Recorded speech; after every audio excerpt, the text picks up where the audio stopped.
मा फोरमायगोन? आं बे बाथ्राखौ स्पष्ट बुंनो लुबैदों जे दुलाराय बर' फरायसा आफादा गुन गोनां सोलोंथाइनि मावथांखिनि हाबाफारि लागासिनो जोङो 15 बोसोर जाबाय बे हाबाफारिखौ लानानै हाबा मावनाया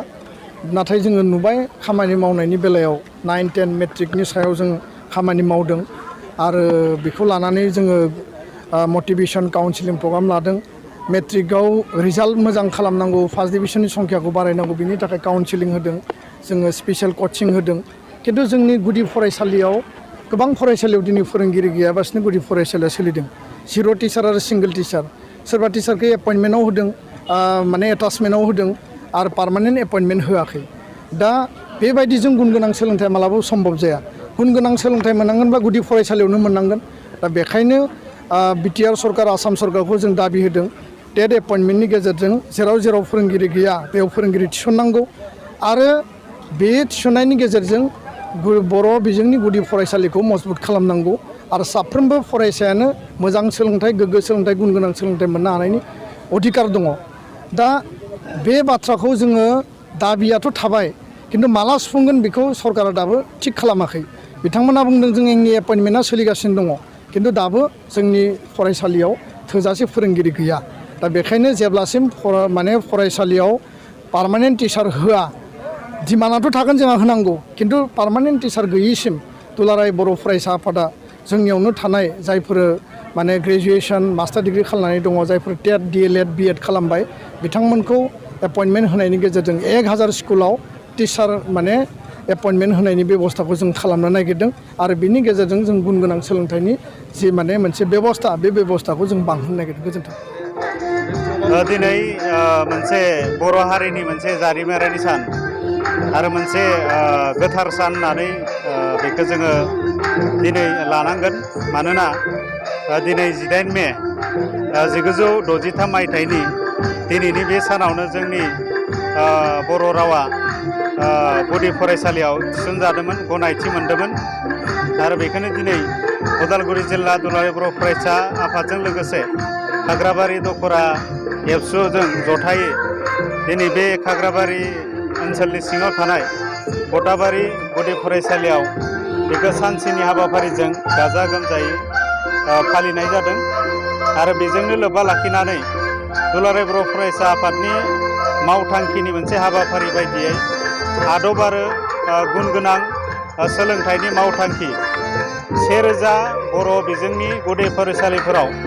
बेसेन नाङै फोरोंनाय जे मोनसे हाबाफारि बेखौ दिनै दुलाराय बर' फरायसा आफादनि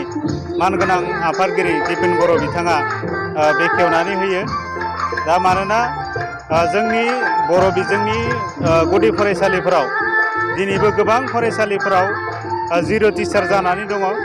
आरो गुबुन गुबुन फरायसालिफोराव सिंगेल टिचार बेबायदि फरायसालिफोर गोबां दङ दा बेखौनो नोजोर होनानै दुलाराय बर' फरायसा आफादनि मावथांखि बायदियै दिनै उदालगुरि जिल्ला आरो खाग्राबारि दखरा एबसुआ दिनै बे हाबाफारिखौ बेखेवनाय जादों आरो दिनैनिफ्राय जायफोर जिर' टिचार स्कुलफोर दङ सिंगेल टिचार स्कुलफोर दङ बेयावहाय जोङो एबसुआ बेसेन नाङै फोरोंनायनि थाखाय बिनि बेबस्थाखौ जों खालामदों आरो दिनै बे बटाबारि गुदि फरायसालियाव एपइन्टमेन्ट सासे मेडाम हिसाबै बेयाव होनानै थिसननाय जादों बे ओनसोलनि खाग्राबारि ओनसोलनि साफ्रोमबो मेलेमजिबि सानसुमै रायजो राजाफोरा आरोबाव बेबायदि खाग्राबारि ओनसोलाव जोंहा बेबायदि जिर' टिचार सिंगेल टिचार थानाय फरायसालिफोर दङ दा बेफोरखौ जोङो मोजाङै जोंनि फरायसुला फरायसुलिफोरखौ गुन गोनां सोलोंथाइनि थाखाय जि थांखि लादों एबसुआ दा बेखौ जोंनि रायजो राजाफोरा अराय मदद होलांगोन जों बेखौ आसा खालामदों आरो दिनै बे हाबाफारिखौ जिल्ला एबसुआ बेखेवजेननाय जाबाय आरो मोनफ्रोमबो दखरायाव जायफोर स्कुलाव जिर' टिचार बा सिंगेल टिचारनि स्कुलफोर दङ दा बेयाव फोरोंगिरि थिसननायनि थाखाय उदालगुरि जिल्ला एबसु आरो मोनफ्रोमबो दखरा एबसुजों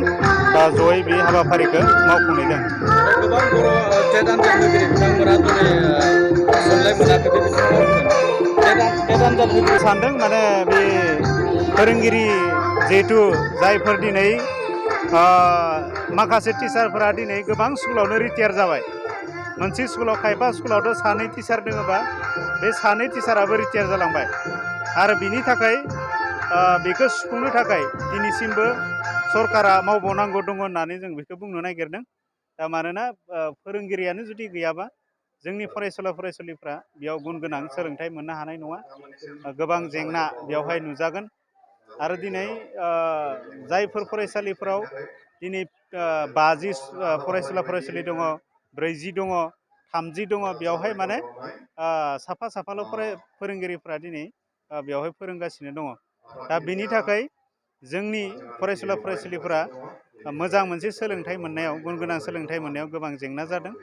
आरो बेखौ थाबैनो सुफुंनो थाखाय बिटिआर सरकार, आसाम सरकारखौ जोंनिफ्राय बे नोंथांमोननि चेनेलनि गेजेरजों जोङो गोख्रैनो